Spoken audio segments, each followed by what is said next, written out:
करेंगे ऑस्ट्रेलिया के सिडनी में बंधक बने लोगों में एक भारतीय शख्स भी है। 12 घंटे से सिडनी के कैफे में करीब 40 लोगों के बंधक होने की खबर है और अब इस बात की पुष्टि हो रही है कि उनमें से एक भारतीय है। इन्फोसिस ने कहा है कि बंधक बने लोगों में एक उनका कर्मचारी भी है। सुबह 4 बजे सिडनी में, यानी 4 बजे भारतीय टाइम के मुताबिक सिडनी में लोगों को बंधक बनाया गया था और इस वक्त की बड़ी खबर आ रही है, सिडनी में एक भारतीय भी बंधक, और इस बात की पुष्टि इन्फोसिस ने की है। 5 लोग बाहर निकाले जा चुके हैं अब तक। स्थानीय पुलिस बंधकों की सही संख्या नहीं बता रही है, लेकिन स्थानीय मीडिया रिपोर्ट के मुताबिक करीब 40 लोगों को बंधक बनाया गया था।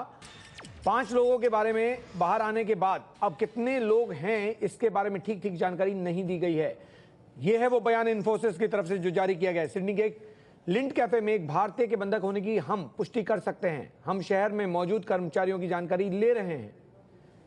आगे इन्फोसिस ने कहा है कि हम स्थानीय प्रशासन और भारतीय दूतावास से स्थिति जानने के लिए लगातार संपर्क में हैं। बंधक कर्मचारी के परिवार को जानकारी दे दी गई है और हम उन्हें हर संभव मदद देने की कोशिश कर रहे हैं।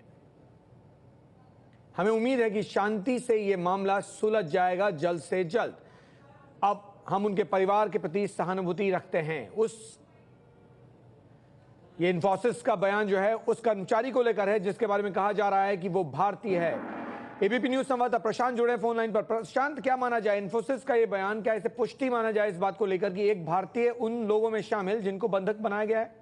बिल्कुल सुनील, देखिए ये औपचारिक बयान है एक तरीके से इन्फोसिस की तरफ से, और उसमें साफ साफ कहा गया है कि उनके कर्मचारी जो बंधक बनाए गए हैं लोग वहां पर, उसमें वो भी शामिल है और उनका कहना है कि वो ज्यादा जानकारी ले रहे हैं। वो लगातार संपर्क में है वहां पर, जो भारत का उच्चायोग है ऑस्ट्रेलिया में उसके संपर्क में है और ज्यादा जानकारी जुटाए जाने की कोशिश की जा रही है।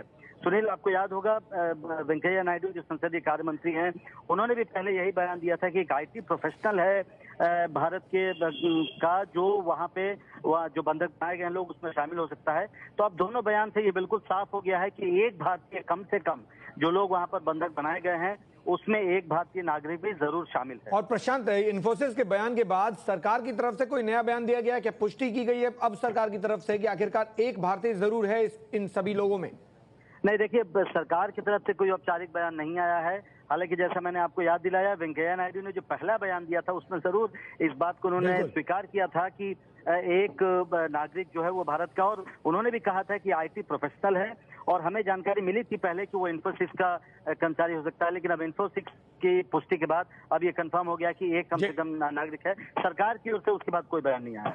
जी प्रशांत, बहुत बहुत शुक्रिया आपका। लेकिन बताते हैं आपको, जिसका जिक्र कर रहे थे प्रशांत यहाँ पर, वेंकैया नायडू का, उन्होंने क्या कुछ कहा था। केंद्रीय मंत्री वेंकैया नायडू ने दोपहर 1 बजे मीडिया के सामने कहा था कि एक भारतीय भी बंधकों में शामिल है, लेकिन घंटे भर बाद उन्होंने इस खबर की पुष्टि होने से इनकार कर दिया, जिसके बाद बहुत देर तक सस्पेंस बना रहा कि क्या कोई भारतीय बंधक है या नहीं। लेकिन अब जिस तरह से बयान आया इन्फोसिस की तरफ से, उसके बाद साफ हो गया है कि एक भारतीय शामिल है उन लोगों में जिनको बंधक बनाया गया है।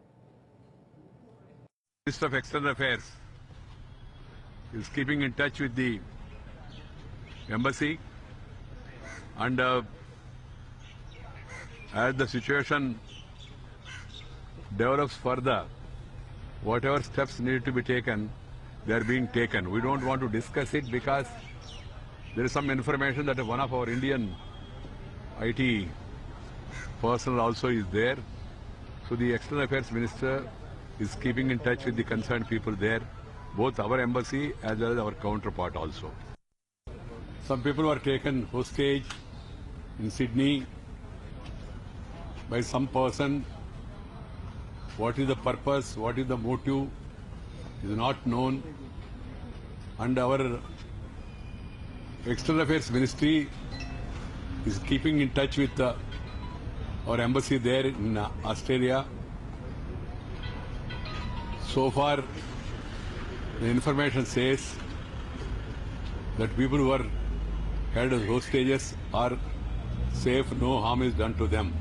All this information here and there, nothing has been confirmed about any citizens of our country is in that or not. It's a sensitive matter. I request all people to show restraint till the issue is resolved.